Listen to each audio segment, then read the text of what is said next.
the end of week 5 for the 2023 legislative session. By now, most bills that will be considered for the rest of session will have received public hearings.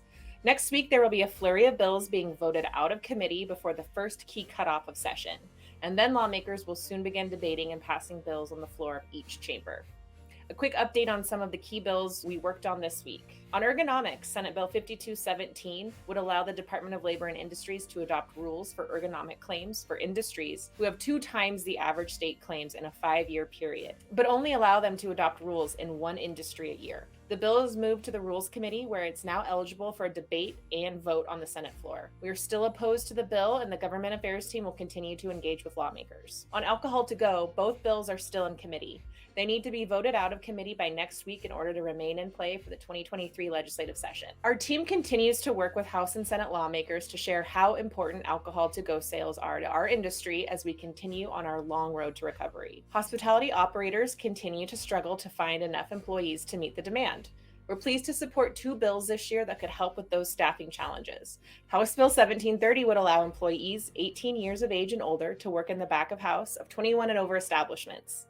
This was a temporary allowance made during the pandemic, and House Bill 1730 would make this a permanent option. And House Bill 1658 would allow high school students to earn school credit for work experience. Both of these bills are scheduled for a committee vote next week. And lastly, a top priority for the hospitality industry this session is statewide tourism funding.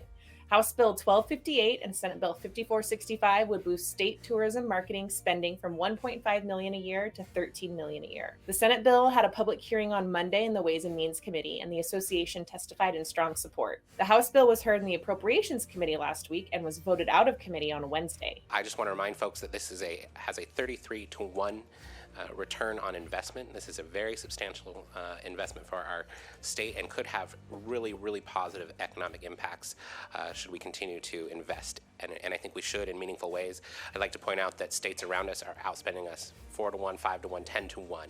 And so in order for us to maintain competitiveness in this market, which is a clean market, brings folks from out of state and generates dollars that are not coming from our citizens, I think we should really continue to work on this and look for ways to further invest, but absolutely urging a yes vote today. Thank you, Mr. Chair.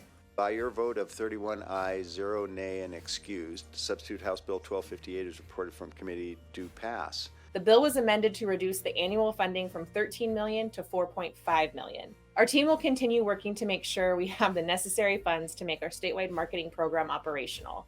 But for now, these bills are still alive and making their way through the legislature. Next Friday, February 17th, is the first key cutoff of the legislative session.